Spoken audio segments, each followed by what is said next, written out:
Olá, boa noite. O Canção Nova Notícias está começando com os seguintes assuntos. A viagem apostólica do diálogo. Papa Francisco se despede do Bahrein depois de 4 dias no arquipélago do Golfo Pérsico. No voo de volta ao Vaticano, o Santo Padre conversou com os jornalistas. E voltou a pedir uma comunicação pacificadora nos conflitos entre Rússia e Ucrânia. A pobreza extrema em queda. Relatório do Banco Mundial revela que índices de extrema pobreza sofreram redução no Brasil. Hora de rasgar processos judiciais. Semana Nacional da Conciliação, proposta deste ano é menos conflitos e mais recomeços. Na maior cidade da América Latina, o maior evento em homenagem ao Dia Nacional da Juventude. E o encontro de novas comunidades movimenta o fim de semana na Canção Nova, em Cachoeira Paulista. Segunda-feira, 7 de novembro de 2022. O Canção Nova Notícias está só começando.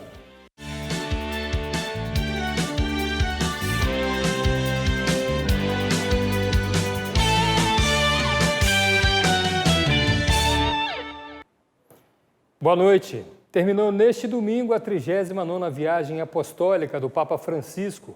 Após compromissos diplomáticos e ecumênicos, os 2 últimos dias da viagem do Santo Padre no Bahrein foram dedicados aos fiéis católicos. O Papa celebrou a Santa Missa, se encontrou com jovens e rezou a oração do Ângelus com toda a comunidade presente.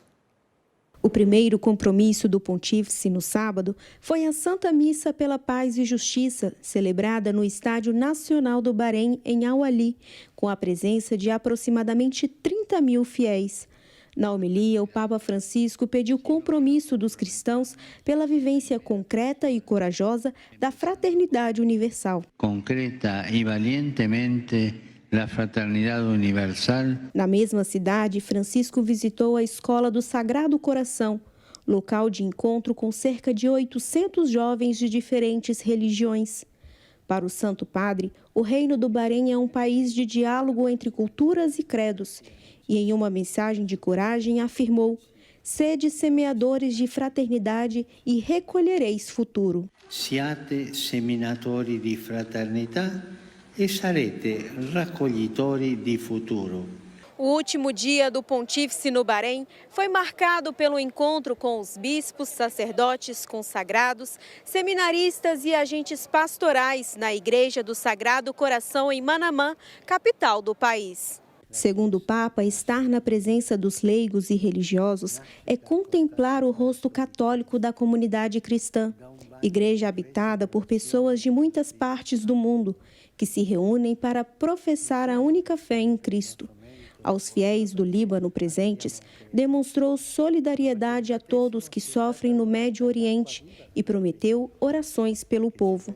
Ao meditar sobre a água viva que Jesus fala nos evangelhos, Francisco afirmou que esta é a fonte de vida nova que Cristo confia aos homens, o dom do Espírito Santo, presença terna, amorosa e regeneradora de Deus. Recordou que no batismo nos foi dado a água viva do Espírito, fazendo-nos novas criaturas. Destacou os 3 grandes dons que o Espírito Santo concede a cada um: alegria, unidade e profecia. La gioia, l'unità e la profecia. Por fim, encorajou os presentes a apoiar o compromisso em prol da paz duradoura e pelo fim da guerra, para que, com a ajuda de Deus, continuem a percorrer os caminhos do diálogo e de oração pelos povos, especialmente pela Etiópia e Ucrânia. E dirvi a voi di pregare per la martoriata Ucraina, perché quella guerra finisca. E no voo de retorno ao Vaticano, o Papa Francisco manteve a tradição e concedeu a entrevista coletiva aos jornalistas que acompanharam a viagem ao Bahrein. Os repórteres questionaram ao pontífice a respeito de vários temas. Guerra, abuso de crianças, papel das mulheres e migrantes foram destaque. Sobre o conflito na Ucrânia, Francisco voltou a tratá-lo como uma guerra mundial. Quando os impérios, seja de um lado, seja de outro, se enfraquecem, precisam fazer uma guerra para se sentirem fortes e também para vender armas. Porque hoje, creio que a maior calamidade que existe no mundo é a indústria das armas. O Papa recordou outros conflitos pelo mundo, como no Iêmen, Mianmar, Etiópia, Síria e Líbano, e pediu aos jornalistas que sejam pacifistas e que falem e lutem contra as guerras. Quanto ao abuso de crianças por parte de membros da igreja, Francisco afirmou que tem se trabalhado com coragem, embora reconheceu que nem todos o tenham, e destacou que a vontade da igreja é de esclarecer tudo. Questionado sobre os direitos da mulher, o Papa valorizou sua contribuição e disse que uma sociedade que cancela as mulheres da vida pública é uma sociedade que empobrece. Eu visto que em Vaticano Vi que no Vaticano, toda vez que uma mulher entra para fazer um trabalho, as coisas melhoram. lavoro in Vaticano e le cose migliorano. Quanto aos migrantes, Francisco defende que a União Europeia deve assumir uma política de colaboração e ajuda e que não pode deixar Chipre, Grécia, Itália e Espanha com as responsabilidades de todos os migrantes que chegam às praias. Ogni governo dell'Unione Europea deve mettersi d'accordo su quanti migranti può ricevere. Em nosso site você encontra a íntegra de toda essa entrevista do Papa Francisco. Acesse e confira em noticias.cançãonova.com. E aqui no Brasil, o fim de semana também foi marcado por oração e uma grande oportunidade de começar uma vida nova. Estou falando do encontro Com Deus Tem Jeito, dedicado a centenas de pessoas em situação de rua. O evento aconteceu em Belo Horizonte. Monize Amorim e Daniel Noblato mostram como foi. Muitas vezes invisíveis para a sociedade, mais de 300 pessoas em situação de rua na capital mineira puderam viver a experiência de serem olhados, ouvidos, tocados. Um dia inteiro de programação foi pensado para eles. Diferentes carismas reunidos em uma mesma verdade. Com Deus tem jeito. E a maneira como se leva essa esperança de que tem jeito é por meio do amor. Então, o que acontece no encontro Com Deus Tem Jeito? No meu ver, cada pessoa que estava em situação de rua, que é trazida para cá, ao longo do encontro, a gente vai vendo no olhar deles que eles estão experimentando um amor sem visar algo em troca. Depois de viver 17 anos em situação de rua, há 5, seu Gutenberg se permitiu ser ajudado. Agora traz como missão testemunhar que uma nova vida é possível. O mesmo Deus que resgatou minha vida dos papelão, resgata a vida de qualquer um. Esse Deus, ele bate. Quando ele bate, que abre. Deus se não forma, quando transformou a minha vida. Para os participantes do encontro Com Deus Tem Jeito, o evento é muito mais do que um dia de espiritualidade. É a oportunidade de não voltar para as ruas e escrever uma nova história. Nós já temos toda a logística organizada, os ônibus, né, as fazendas da esperança e vários outros carismas que já estão aguardando esses irmãos chegarem. Eles vão encontrar uma nova família hoje. No braço, um passaporte para uma vida nova. Depois de 2 anos em situação de rua, Fábio decidiu ir para uma casa de recuperação. Eu falo com quem que receber essa oportunidade que abraça, porque as ruas, infelizmente, só traz pra gente só coisa ruim. E hoje eu estou recebendo essa oportunidade, estou abraçando, graças a Deus. A 7ª edição do Encontro Com Deus Tem Jeito aconteceu na Catedral Cristo Rei e teve um sentido especial para a igreja local. Explicita uma das dimensões mais importantes e essenciais da Catedral Cristo Rei. Lugar de acolher os pobres, cuidar deles e lugar para que, cuidando deles, nós possamos servir Deus. Um sentido para a igreja local e também uma mensagem aos participantes, por ainda estar em construção. Todos nós estamos em obras, nós não estamos finalizados, acabados. A proclamação é essa. Para aquela pessoa que você olha e fala assim, puxa, será que tem jeito? Acredite, com Deus tem jeito. Olha que lindo, para quem pensa que a Canção Nova é só comunicação, tem evangelização direta e com os pobres, com a ajuda de vários carismas. Por isso, a divulgação de trabalhos como esse se torna importante, porque eles são voltados aos moradores de rua. Então, nós do jornalismo Canção Nova nos esmeramos para fazer esta divulgação, porque é a Canção Nova unida a outros carismas. E estamos sempre a serviço da vida e da esperança. E isso só acontece porque pessoas como você acreditam nesta obra de evangelização e de ação concreta. Por isso, nós continuamos estendendo a nossa mão para você, sócio benfeitor, que ajuda a manter todo o sistema Canção Nova de comunicação. Chegamos aos 13% da campanha do Projeto Dai-me Almas deste mês de novembro. E eu convido você a ser sócio da Canção Nova. Acesse clube.cançãonova.com e escolha uma das formas de nos ajudar. E desde já o nosso muito obrigada. Agora vamos falar de economia doméstica. Em cada estação do ano, existe um tipo de fruta com mais produtividade. E essa facilidade de ser encontrada no mercado faz com que o preço seja mais em conta.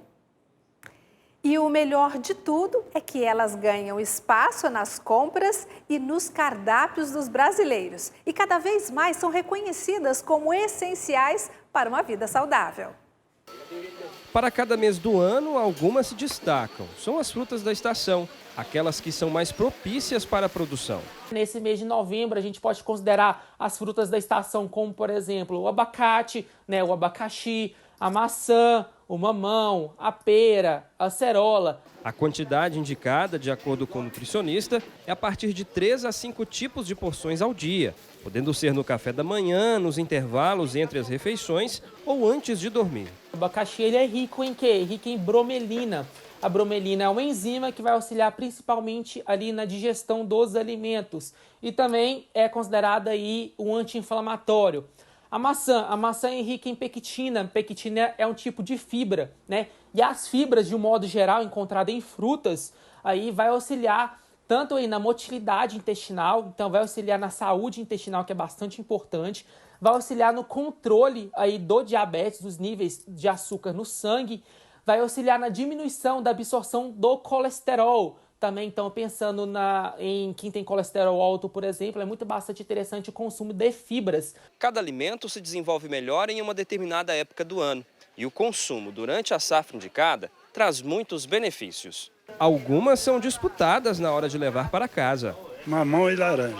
Só gosta muito de mamão e laranja? Opa, tranquilo. Não sai do cardápio? Não, isso aí não pode faltar. Manga, melancia, laranja e uma bananinha. Isso aí. Um abacatezinho. Sim, também. Outros só compram se os preços estiverem atrativos. Depende do preço. Eu venho na feira, vejo o preço, levo aquela que encaixa no meu bolso, tá certo?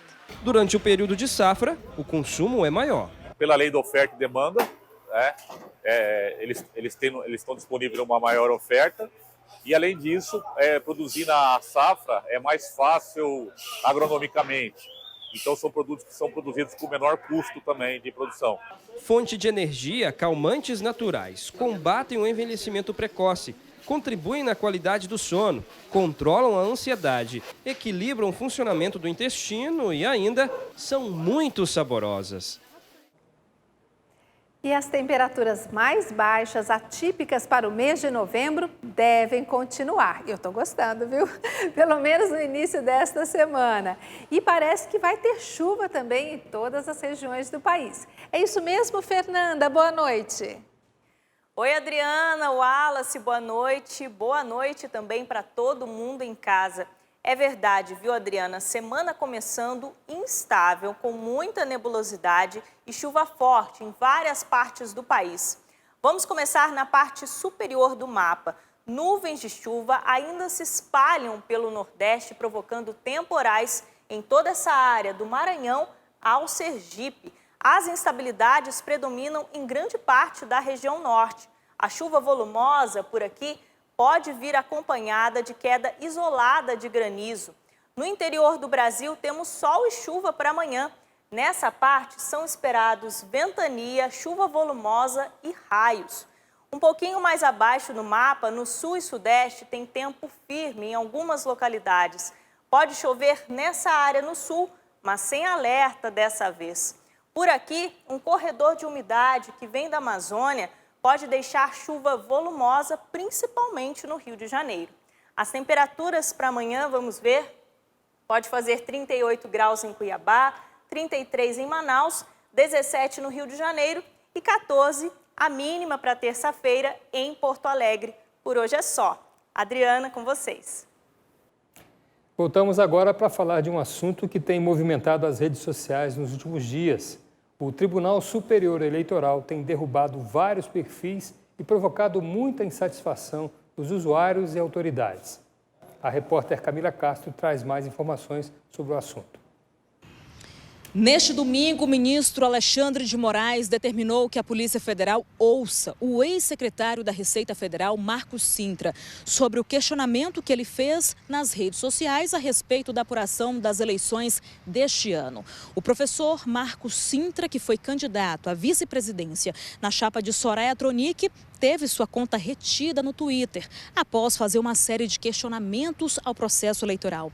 Além deste, outros perfis foram bloqueados, como o da deputada federal Carla Zambelli e do pastor evangélico André Valadão.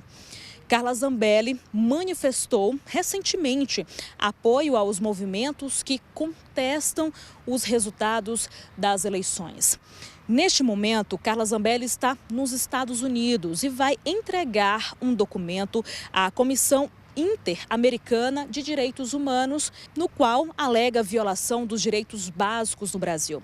Zambelli disse que a liberdade de expressão é um direito adquirido e qualquer manifestação de ideias, seja por conversas privadas ou debates públicos, não pode ser previamente censurada por nenhum órgão de Estado. O TSE tirou do ar também perfis de outros políticos por causa de posts que apoiavam as manifestações de caminhoneiros ou apontavam fraudes nas eleições presidenciais. Entre eles, Gustavo Gayer, Major Vitor Hugo, ambos do PL de Goiás, e do Coronel Tadeu, do PL de São Paulo. O deputado federal mais votado do Brasil, Nicolas Ferreira, também teve suas contas suspensas. Nicolas postou em suas redes sociais comentários sobre uma live que foi exibida na Argentina, que mostrava possíveis falhas na contagem de votos do segundo turno das eleições aqui no Brasil.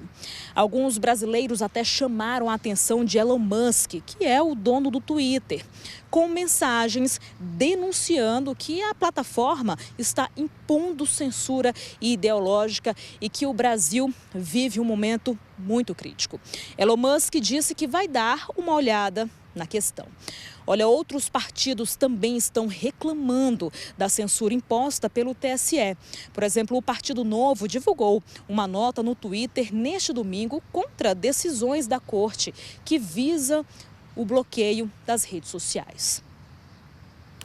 E ainda sobre as manifestações em todo o país, vamos conversar com Ronaldo da Silva, que tem mais informações sobre as movimentações dos manifestantes. Ronaldo, boa noite. Muito boa noite para você também, Adriana. Boa noite a tanta gente que nos acompanha. Olha, como você bem disse, as manifestações aconteceram em várias partes do país. E os pontos de concentração foram em frente a diversos quartéis das Forças Armadas em muitas partes do Brasil. Neste domingo, um grupo de caminhoneiros chegou ao Distrito Federal para um ato em frente ao Quartel-General do Exército. Na capital federal, os manifestantes seguem acampados em frente ao Quartel-General do Exército desde a proclamação do resultado das eleições. Neste fim de semana, um grupo maior, contrário ao resultado da votação, se reuniu na Avenida do Exército.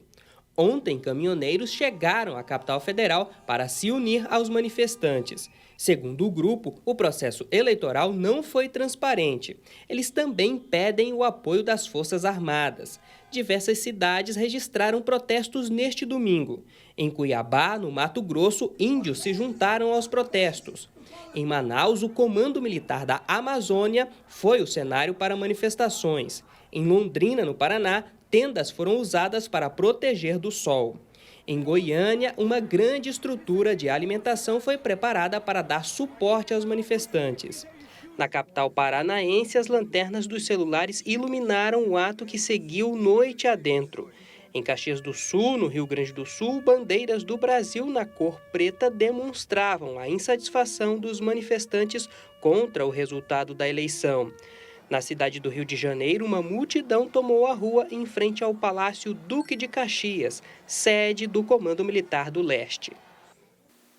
O assunto agora é transição. Para atender às demandas pedidas pelo governo Lula, o valor do fundo no teto de gastos pode chegar a 175 bilhões de reais no orçamento 2023. A proposta de emenda à Constituição prevê o aumento real no valor do salário mínimo e a manutenção do pagamento de R$ 600 do Auxílio Brasil no ano de 2023. A PEC deve ser apresentada pela equipe de transição ao Congresso Nacional nesta terça-feira. E agora uma notícia bem importante. Um relatório do Banco Mundial apontou que a extrema pobreza no Brasil caiu para o menor patamar no ano de 2020, desde 1980. E outro detalhe importante é que o país foi o que mais recuou na América Latina. Pessoas que recebem até $2 por dia estão consideradas pelo Banco Mundial no patamar de extrema pobreza. Em 2019, os brasileiros abaixo da linha chegaram a 5,4% da população. A taxa caiu de 1,9% em 2020. Em números, a quantidade de pessoas na extrema pobreza diminuiu de 11 milhões para 4 milhões. Os programas sociais do governo federal contribuíram para o alcance desses números. Depois do Brasil, o país que teve redução foi o Paraguai, seguido da Bolívia. Começou neste domingo, no Egito, a 27ª Conferência do Clima da Organização das Nações Unidas, a COP27. O evento conta com a presença de representantes de vários países e vai discutir um sistema de alertas que possa minimizar as perdas humanas e econômicas no mundo diante das tragédias naturais. O presidente eleito, Luiz Inácio Lula da Silva, confirmou presença no evento que vai até o dia 18 de novembro. O ministro do Meio Ambiente, Joaquim Leite, também é um dos nomes confirmados pelo Palácio do Itamaraty para participar da COP27. Ele vai apresentar ao mundo programas voltados à proteção da Amazônia e outros biomas nacionais. A campanha nacional de vacinação contra a paralisia infantil ainda não alcançou a meta estipulada pelo Ministério da Saúde. Mais de 30% das crianças abaixo dos 5 anos de idade ainda não receberam a dose da vacina. A doença erradicada do país há 28 anos ainda circula em outros países. Por isso, a necessidade de continuar vacinando as nossas crianças. Nem todos os pais e mães levaram ainda crianças abaixo dos 5 anos de idade até um posto de saúde para receber as 2 gotinhas que podem salvar a vida desta criança. Veja o que disse o ministro da Saúde em cadeia de televisão neste domingo à noite. Faço um apelo aos pais, avós e responsáveis. Vacinem suas crianças contra a poliomielite. Não podemos negar esse direito ao futuro do nosso Brasil. Aqui em Aracaju, já passamos um pouco mais dos 70% de crianças abaixo dos 5 anos imunizadas, mas ainda, segundo a secretária municipal de saúde, estamos muito longe da meta. É uma cobertura baixa, considerando que o Ministério da Saúde entende que a cobertura deve ser de 95%. Então, em virtude disso mesmo, é que nós vamos continuar vacinando. Apesar do Ministério da Saúde ter suspendido a campanha de vacinação do ponto de vista de registro para o sistema do governo federal, mas se nós temos vacina e nós temos crianças que ainda não se vacinaram, nós vamos continuar vacinando. A secretária alertou também para os riscos que nossas crianças correm caso essa doença volte a circular no Brasil. A gente sabe quais são essas sequelas, essas crianças ficarem com deficiências que vão acompanhar essas crianças para o resto da vida delas, inclusive no momento em que elas estiverem no momento mais produtivo da vida delas, elas terem essas limitações. Então, isso não é bom para ninguém, né? Então, a gente sabe que a gente pode superar tudo isso com 2 gotinhas de reforço, com a vacina de rotina, obviamente, mas com os reforços que são sempre feitos com as campanhas. Agora nós vamos para São Paulo, porque a semana começou com uma oportunidade para quem anda envolvido em processos judiciais. Vamos conversar com o Rodrigo Luiz, que tem todas as informações para nós. Boa noite, Rodrigo. Boa noite, Wallace. Boa noite, Adriana. Boa noite a todos que nos acompanham neste momento. É isso mesmo, começou hoje a Semana Nacional da Conciliação. Este ano, o evento procura manter os mesmos propósitos de anos anteriores, buscar colocar um ponto final em processos judiciais, promovendo acordos entre as partes envolvidas. Veja na reportagem. Justiça Federal, tribunais estaduais e do trabalho se mobilizam de hoje até sexta-feira para reduzir o número de processos judiciais por meio da conciliação. A ação ocorre desde 2006 e é promovida pelo Conselho Nacional de Justiça. A Semana Nacional é simbólica, né? Porque a conciliação existe no judiciário durante o ano inteiro, todos os dias, né? Mas chama-se a atenção da comunidade para o sucesso que é uma solução como essa, alternativa, né, de resolução de conflitos, que é a conciliação, é o acordo.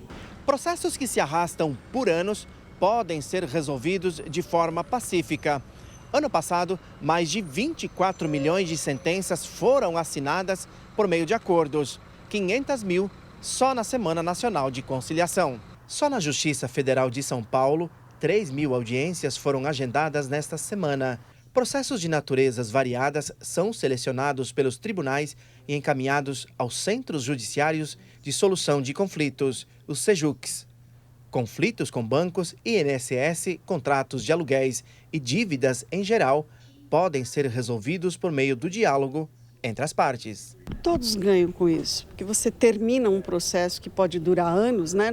Se transcorrer normalmente, você pacifica o conflito e as pessoas vão cuidar da vida, que tem tanta coisa para fazer, né?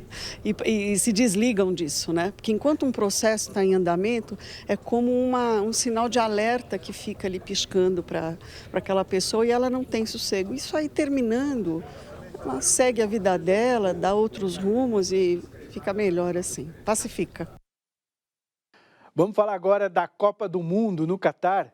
Um dia muito importante para a seleção brasileira, dia em que o técnico Tite divulgou a lista com os 26 jogadores que vão representar o Brasil na Copa. Um fator decisivo na disputa pelo título pode estar fora de campo, o psicológico. 32 seleções disputando 64 jogos em apenas um mês de competição. Essa é a Copa do Mundo, que começa daqui a 2 semanas. Os jogadores brasileiros que vão em busca do Hexa são os goleiros Alisson, Ederson e o Everton. Os laterais Danilo, Alexandro, Daniel Alves e Alex Telles. Os zagueiros Militão, Marquinhos, Thiago Silva e Bremer. Os meio-campistas Bruno Guimarães, Casemiro, Fabinho, Fred, Paquetá e Everton Ribeiro. Os atacantes Neymar, Vinícius Júnior, Antony, Rodrigo, Rafinha, Richarlison, Pedro, Gabriel Jesus e Gabriel Martinelli. O Brasil não teve grandes novidades no gol. Daniel Alves, a grande surpresa na lateral. Bremer, a grande surpresa na zaga. Um meio-campo com muitos volantes e apenas 2 caras ali com um perfil mais de criação, que é o caso do Everton Ribeiro e do Paquetá. E no ataque, sem grandes surpresas, à exceção, é claro, de não haver a convocação do centroavante de ofício. Na próxima segunda-feira, os convocados se apresentam em Turim, na Itália, onde a seleção brasileira realiza os treinos até o dia 19, quando embarca para o Catar. E para buscar o título, os atletas precisam estar bem fisicamente e psicologicamente. É um grupo confiante, né? Um grupo maduro, digamos assim, por mais que tenha essa mescla aí de jovens, né? A grande maioria deles jogam em alto nível, em campeonatos europeus, principalmente. Então, eu acho que eles estão acostumados aí com holofotes e tal, por mais que a Copa do Mundo seja diferente. E o Tite é um treinador experiente, né? Ele sabe trabalhar esse fator emocional aí com o grupo, né? O Brasil estreia no Mundial do Catar no próximo dia 24, contra a Sérvia, às 4 da tarde, horário de Brasília. Chances, é claro, temos de ser campeões. Acho que especialmente chances de chegar na semifinal. Tenho para mim que a Copa do Mundo, a partir da semifinal, é um outro Mundial de Futebol, onde acontecem coisas inimagináveis. O importante é chegar na semifinal. Dali para frente é momento, é psicológico, muitas coisas entram em campo. E já estamos de volta e vamos direto para São Paulo conversar com Rodrigo Luiz, que agora traz as informações do Dia Nacional da Juventude. Rodrigo. Isso mesmo, olha, foi incrível. A repórter Délis Pessoa e o cinegrafista Rafael Tedesco acompanharam o evento. Um domingo de louvor, oração, missa e adoração ao Santíssimo Sacramento. Eu estou falando do Summer Beats DNJ, que este ano reuniu cerca de 40 mil jovens no Campo de Marte, zona norte da capital paulista. O evento começou às 7 horas da manhã e logo cedo milhares de jovens rezavam o rosário. O amor por Cristo e pela Igreja uniu a juventude da cidade de São Paulo e de outras regiões. É incrível, né? Ver o amor que a juventude tem pela Eucaristia. Padre Adriano Zandoná, Rosa de Saron, Frei Gilson foram algumas das atrações que dividiram o palco durante mais de 12 horas de muita oração em forma de música.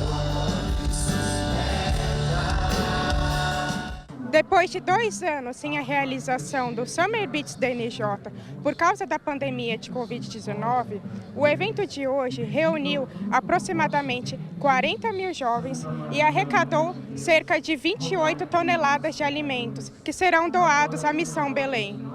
A Santa Missa foi presidida por Dom Carlos Lema, bispo responsável pela educação na Arquidiocese de São Paulo. Na homilia, destacou a solenidade de todos os santos. Os santos não são pessoas perfeitas. Nenhum de nós é perfeito. Os santos têm defeitos e pecados como nós, mas eles nunca pactuaram com seus erros. Após a celebração eucarística, ele deixou uma mensagem para a juventude católica. A igreja conta com você, jovem, né? A igreja, ela sempre foi jovem, né? Os primeiros apóstolos de Jesus Cristo eram todos jovens. Jesus Cristo morreu com 33 anos, né? Jesus Cristo é jovem, sempre é jovem. O evento tem o apoio da comunidade Canção Nova e da Prefeitura de São Paulo. É uma grande alegria, né? Ver essa evangelização acontecendo aqui na Arquidiocese de São Paulo e a Canção Nova sendo parceira desse projeto de evangelização, né? É uma alegria muito grande. Fico muito feliz de poder estar contribuindo, estar participando dessa evangelização tão importante para a gente. O Santíssimo passou o dia inteiro exposto para adoração. Ao lado, padres se revezavam para atender a confissão. E quem participou fez questão de testemunhar. Nossa, menina, é bom demais. A gente se sente jovem também. Summer Beats DNJ!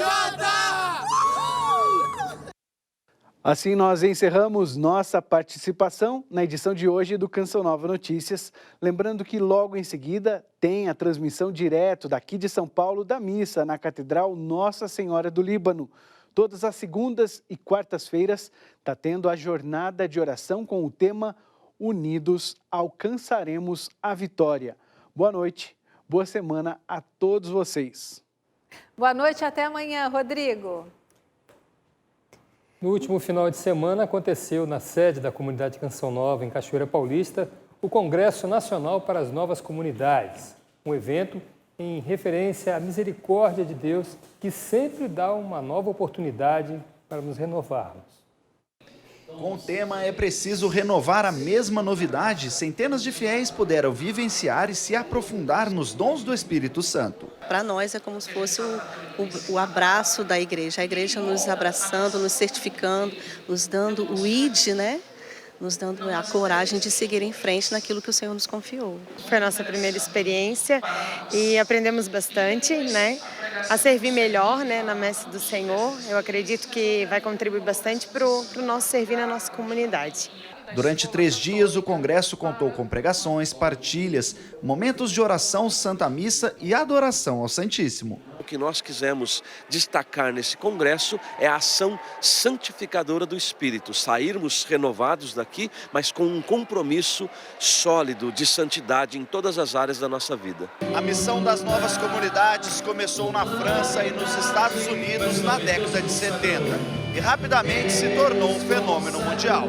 Atualmente no Brasil, estima-se que existam mais de 500 novas comunidades e movimentos eclesiais. As novas comunidades são espaços onde nós podemos de verdade viver aquilo que o Evangelho prega. Então são espaços que a igreja nos oferece, né, através da corrente de graça e renovação carismática católica, para vivermos a partir de carismas específicos o que Deus mais deseja nesse mundo, que é vidas santas. Encontrar novos métodos de evangelização e um novo ardor missionário diante dos desafios apresentados faz com que as comunidades levem a missão adiante. Seguir em frente corajosamente, porque o mundo precisa de nós, a igreja precisa de cada um de nós.